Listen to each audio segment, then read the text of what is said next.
What's up YouTube, Scott's Scotty Tradition, back with another video.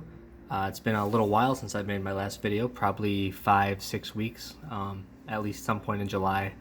That was back when I did the announcement video for working on the Football Card Hall of Fame with Bart from Bart's Cards. Really looking forward to that. Probably going to start coming out, with some content for that in the next month or so, as football season kind of gets underway here. Really have been enjoying everybody's national recap videos. I was sorry I was unable to attend this year. Just too much going on with work, family, and other stuff to go out to Atlantic City. But really looking forward to connecting with everybody at Chicago, the Illinois National next year. Almost a guarantee I'm going to go to that one, barring some unforeseen circumstances, but really looking forward to catching up again with that one. Really sad I couldn't get to this one, but looks like everybody did have a great time. It was really cool to see with the recaps from some of the first people that have gone, this being their first time, and it's just, those never get old, because I remember my first time in 2019, and man, that was so much fun meeting everybody for the first time. So it looks like everybody did great too, just some amazing pickups at the National, as well as everybody getting to hang out. So super cool. Finally picked up a few cards here. Have not picked up much all this year. I've been kind of just biding my time and just waiting for those one-of-a-kind items to pop up, or items that fit good in my collection. And as you mature in your collecting, those items are less and less as you go. So, if you're trying to maintain a focus, there's just less and less items that are going to come up as you acquire the items. And I really try to do that. Otherwise, I could literally be like a squirrel and be into everything.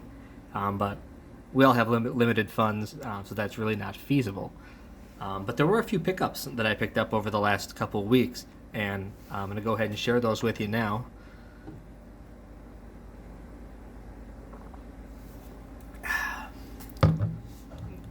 Gotta love a delicious sun drop every now and again. Local product. Shout out to Jake from Legends Never Die. We kind of have an inside joke about sun drop, because where he lives in North Carolina actually is, I think it's maybe the town he's from or lives nearby, makes sun drop as well. There's only 2 spots in the country that make it, and it's kind of where he lives and where I live, so it's pretty funny. But it is delicious. So let's go ahead and get into it. The first card was this one that I picked up. This is from 2020 Prism Draft Picks, Jonathan Taylor. This is the Silver Prism. You can see a nice shine right there. Beautiful card. Absolutely love Jonathan Taylor. He had an amazing year last year. Predicted to do good things again this year. He had over 1,800 yards rushing and 18 touchdowns last year. Also 40 catches for 360 yards and 2 touchdowns there as well. I love to support my local Wisconsin guys, so this JT is actually my first graded Jonathan Taylor in the collection, so really excited to add that. Not like a super massive pickup, but I did want an example of Jonathan Taylor in a Badgers uniform. So this is one of those, there are, some collectors don't like players in a college uniform. This is one of those situations where I actually look specifically for a player in a college uniform, and really cool pickup. Happy to have that one in the collection. And the next one, kind of staying with the same theme here of shiny stuff, picked up the 1993 Finest Robin Yount refractor. So check that out. I've never actually owned one of these 93 Finest refractors, but let me tell you, they are outstanding. They're beautiful. Look at that shine on this card. Take a quick look at the back. Just really, really cool. So there are 7 graded higher than this one. There are only 170 total graded by PSA. For those of you who don't know the story about the 93 Finest set, it is kind of interesting. It was kind of that first kind of refractor look on a card, coming out of the more classic card era. Just really, really sharp looking card. So as far as the print runs on these go, it's kind of interesting. Topps, I guess, put out information that there's about 4,000 cases of these that came out at the time. And so if you do the math, that means there's about 241-ish refractors of each player in the set. So obviously, for Robin Yount, there'd be 241 refractors as like a total pop. As I just mentioned, PSA is graded about 170 of them. So that means the rest are either raw, unaccounted for, or graded by another company. Now, some people think that there may have been some of these refractors backdoored as well.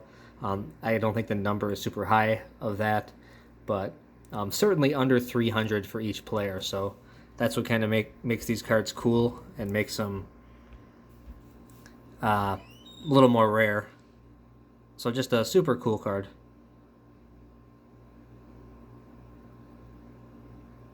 And happy to add it to the collection.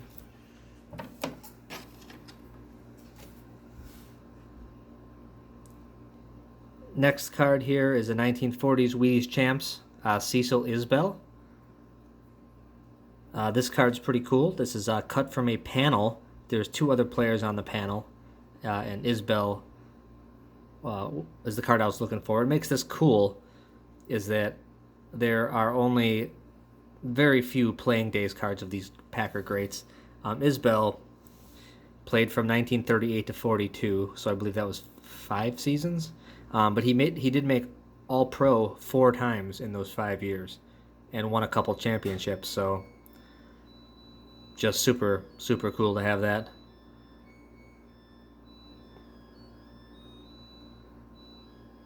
The back is just a blank back. This one is graded a PSA 4. The total pop is 7 as far as all the ones that are graded, so these don't come up a ton. So really happy to get a playing days example of Cecil Isbell. Fun fact about Cecil Isbell is that he actually retired from football after only 5 years. And he was really good for those 5 years. Like I said, 4-time first team All-Pro. But he actually retired to join the Purdue coaching staff in college. How often would you see that nowadays? To have an actual player retire to go coach at his alma mater. Just does not happen. But Isbell was really great. He was actually a semifinalist this year on the senior committee to make the Hall of Fame. So he just missed out. So hopefully in the coming years he gets back on that semifinalist list. He was close. But very cool card. And last but not least, this one is a really, really cool card. A big card in the collection. We'll set that up back there.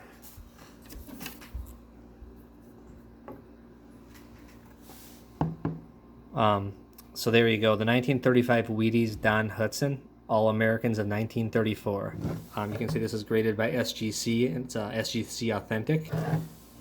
This thing is so darn big, I can barely get the whole thing in the screen. But man, this is super cool. Like, so Don Hudson, an all-time great. He was first team All-Pro 8 times in his 10-year career. So he did things as a wide receiver back then that just simply weren't being done. He was a 2-time MVP, 3-time champion as well. He did go to college at Alabama, and this is, as you can see, he's in his All-American attire there. And so these actually came on cereal boxes. So the Wheaties cereal boxes. Take a quick look at the back. You can see the back is a little beat on. There are not many of these graded. They are very scarce. PSA's only graded 1, and it was graded in authentic. You can tell this is an authentic as well. I'm not sure why it's an authentic. I imagine it might have something to do with the cut lines here. They might be just a little too close to the line on one of the edges. That's my guess why I didn't get a PSA 1, an SGC 1. There was another little flip panel on the bottom that said Wheaties if you had the full cutout. There are actually 4 SGC examples graded, so this is like, so between PSA and SGC, only 5 total across all grades. And this is just, yeah, I'm just happy to have it as a Packer collector. Don Hudson only has this thing here, and then he has the 1955 Topps All-American. So, really cool.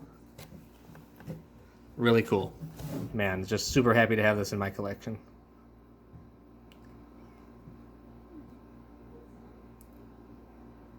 Just look at it.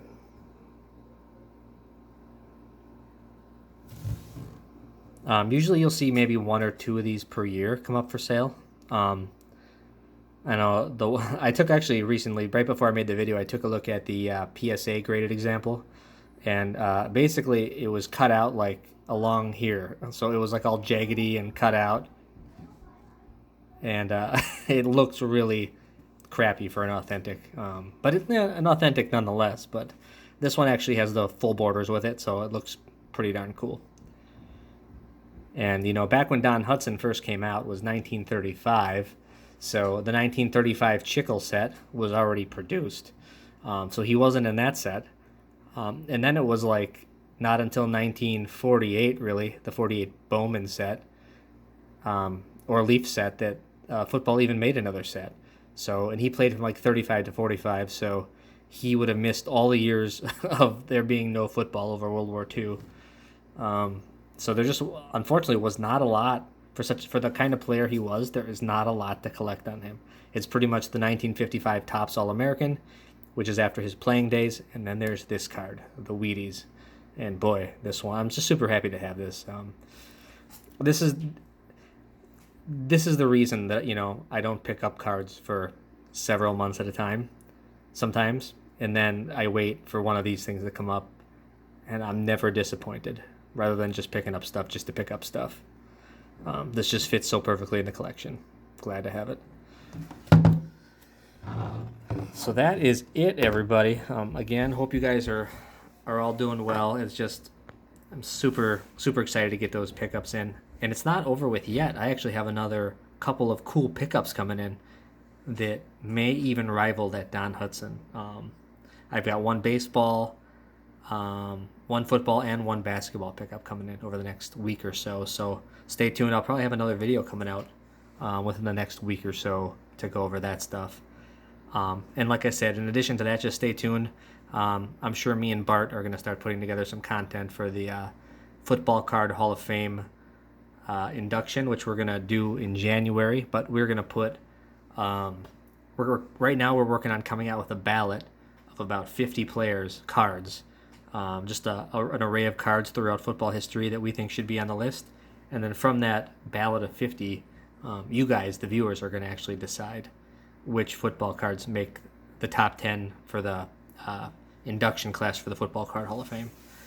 So, hope you guys are doing well. Great talk to you. And, hey, we'll talk to you again soon. Thanks, everybody, for watching. Hope you guys have a great week. Thanks.